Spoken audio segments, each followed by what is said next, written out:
Continuando o texto, eu só mudei do evangelho, mas no evangelho de Lucas, aquele texto que ele impede alguém que está expulsando o demônio, na sequência tem esse texto aqui. Então vamos lá. Aproximando-se o tempo em que seria levado ao céu, Jesus partiu resolutamente em direção a Jerusalém. E enviou mensageiros à sua frente. Indo esses, entraram num povoado samaritano para lhe fazer os preparativos. Mas o povo dali não o recebeu, porque se notava em seu semblante que ele ia para Jerusalém. Ao verem isso, então vamos só entender até aqui. Jesus, estava chegando o tempo dele, de ele ser entregue, passar por toda a paixão que ele passou e ser crucificado, e ele precisava passar por Samaria. Então ele pega mensageiros, ele pega discípulos, a gente vai ver quem são, e fala para ele o seguinte: olha, entra lá em Samaria e arruma uma hospedagem para a gente, arruma algum lugar para a gente passar a noite. Existia ali uma rixa muito grande entre judeu e samaritano. Samaritano era uma linhagem de judeus que se misturaram pelo cativeiro assírio. O Carlos explicou isso outro dia na mensagem. Então era uma raça misturada entre judeus e não judeus. Então havia uma rixa muito grande, né? Eles deixaram a pureza judaica, hebraica. Então, quando eles foram lá buscar, tem vaga aí? Eles olharam, são judeus. Né? Pelo semblante, vestimenta, tudo, falaram assim, são judeus. Falaram, não tem, acabou. Não tem vaga. Ninguém deu vaga, ninguém deu hospedagem para eles, e eles perceberam isso. Aí eles voltaram para Jesus. Falaram assim: ao verem isso, os discípulos Tiago e João, que eram irmãos, aliás, a Bíblia lá na frente dá um título para eles de filhos do trovão: Senhor, queres que façamos cair fogo do céu para destruí-los? João, ele foi lá na Samaria, ninguém quis dar hospedagem para Jesus porque eles eram judeus. Falei, Jesus, é o seguinte, né? Ele já estava inspirado, né? Porque tinha acontecido já um negócio desse nesse local, em Samaria, muitos anos atrás, com o profeta Elias. 3 companhias de soldados foram buscar Elias no monte e caiu fogo do céu e queimou eles. Então ele já tinha isso na cabeça, né? Falei assim, esse terreno aqui, ele atrai fogo. Né? Já tem um histórico aqui, está na Bíblia. Deus já fez isso. Então, se Deus fez lá, vai fazer agora. Ele ficou tão brabo com eles, falou assim, Senhor, e cheio de querer, né? Porque ele falou assim, estou com Jesus, posso pedir para ele pedir fogo, né? Eu sou amigo, estou perto da autoridade, ele tem patente, né? E ele falou assim, Senhor, quer que eu mande descer fogo do céu e queima tudo? Do mesmo jeito que Jesus falou assim, não impeça que expulse o demônio. Agora Jesus fala assim, mas Jesus voltando-se os repreendeu, dizendo, vocês não sabem de que espírito vocês são, pois o Filho do Homem não veio para destruir a vida dos homens, mas para salvá-los. O João, que teve essa brilhante ideia de cair fogo do céu e queimar aqueles samaritanos, resolveu o assunto.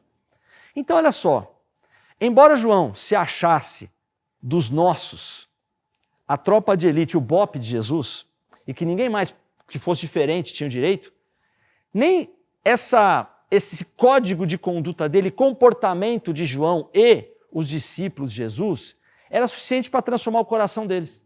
Olha o coração do João aqui. E foi o apóstolo do amor, hein? Mas olha o coração dele aqui. Então ele não deixou que alguém fizesse milagres ou expulsasse demônios, porque eles não eram igual nós somos. Mas esse nós somos dele era só uma casca, porque por dentro era isso aqui. Vamos entender que ainda Jesus não tinha sido crucificado, o Espírito Santo não tinha descido. Então aqui era um jardim da infância mesmo, né? Com todas as humanidades possíveis. Mas isso aconteceu com João. Olha o que a Bíblia diz a esse respeito.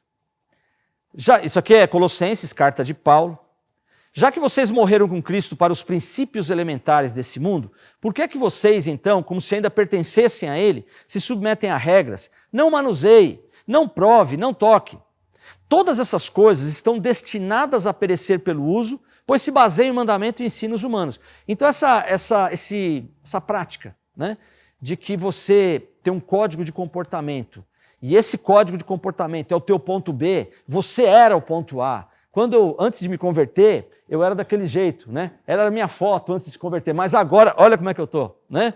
Então, e agora sim, agora eu estou mais santificado, porque eu não tenho mais aquela aparência repugnante, eu estou santificado. Então agora eu não faço mais isso, não faço mais aquilo, não toco mais naquilo outro, né? Às vezes você vai perguntar para alguém, né? Fala, o cara tá lá na igreja, fala, como é que é a sua vida agora? O que você era? Pô, cara, antes eu curtia a vida, cara. Eu tinha festival, festa rave, passava o fim de semana, brisado e tal, uma correria, aquela coisa toda, tal, né? E o cara alegre. Mas agora, não, agora eu tô bem, tô na igreja, tô servindo a Jesus, né? Então é um testemunho, né? O cara, ele curtia a vida, não que seja certo isso que ele está fazendo, mas notadamente a vida dele agora é chata, né? O negócio é chato demais, né? Então existe essa transição, muitas vezes, e é uma coisa que vocês vão se identificar, para quem frequenta a igreja, que é o seguinte, o sujeito, quando ele conhece Jesus, ele não tem um histórico familiar de igreja, sabe? Ele tem a vida dele normal, e ele conhece Jesus numa certa idade, e ele se vislumbra, né, com a proposta do evangelho. E nota uma coisa, a Bíblia fala que o diabo cega o entendimento do incrédulo para que ele não veja o evangelho. Caramba, para que o diabo precisa cegar alguém se o negócio não é bom? O diabo só cega o entendimento porque a graça de Deus, ela é boa demais. Ela é boa demais. Então por isso que ele cega. Mas o sujeito está lá e ele se depara com Jesus, fica vislumbrado, fica alegre pra caramba. E ele passa o dia inteiro falando com Jesus, né? Falou, Jesus, me ajuda aqui, me ajuda lá, obrigado por isso, aquilo e tal. Ele vai lá, dão para ele um Novo Testamento, ele começa a ver aqui, que legal, tem história olha, tem outra parábola aqui, olha, tem outra aqui, que legal, massa, ele vai lendo, né? E ele tem essa alegria, né? Porque ele conheceu Jesus, né? Ele está o dia inteiro falando com Jesus, ele está vendo na Bíblia as coisas que tem a respeito de Jesus. Ele encontra com um camarada, com um amigo dele, não é que ele precisa montar um discurso, mas ele fala o que está acontecendo com ele. O cara vê na cara dele, aí o cara vai para a igreja. Aí ele vai para a igreja, aí ele ouve lá e fala assim, você tem que orar ao mínimo 1 hora por dia. Aí o cara ouve aquilo e fala assim, acho que eu não oro, né? Então ele vai tentar orar 1 hora por dia. Aí ele não encontra espaço, não tem tempo para isso, ele vai tentar orar de noite, ele dorme, o cara começa a ficar pesado. Eu falei, não ora 1 hora por dia. Peraí, ele orava o dia inteiro. Mas aquela hora que o cara lá falou, o pregador falou, ele não faz. Falei assim, você tem que ler no mínimo 5 capítulos da Bíblia. Pode ser que ele lesse 10. Mas ele estava ali, ui, que legal, e estava lendo. Mas agora ele vai tentar, aí começa em Números, cara. Eu falei, não é possível que isso está na Bíblia. Né? Ele vai lá em Levítico, ele pega a genealogia. Ele não consegue passar a primeira página, ele tem sono. Aí ele fica, consciência pesada. Eu falei, não leio Bíblia. Eu falei assim, você está testemunhando? Você precisa testemunhar no mínimo 5 pessoas por semana a respeito de Jesus. O cara ouve aquilo e fala assim, o que é testemunhar? Porque já nem sabe o que é isso. Não, você tem que falar de Jesus. Eu falo, como é que eu faço isso? Você não tem o folhetinho das 4 leis espirituais? Todo crente tem que ter. Todo cristão tem que ter. Aí o cara pega aquele negócio, percebe? Aí ele vai. Aí tem alguém, sempre tem um tio chato em alguma festa familiar, não tem? E cuidado, pode ser você, pode ser eu, né? Sempre tem um tio chato. Então sempre tem alguém em todas as igrejas que vai, o cara tá todo empolgado, fala assim, isso aí é a lua de mel. Isso aí passa, né? Então, é assim, então a vida com Deus é só uma lua de mel, o resto é que nem casamento, né? Que nem a vida paulista. Começa no paraíso e termina na consolação, né? Então o cara ele tinha todo um brilho, mas que alguém falou, jogou água na fervura dele. Muito bem, então esse texto fala desse aspecto de, não toca numa não faz isso, faz aquilo, faça aquilo outro tal.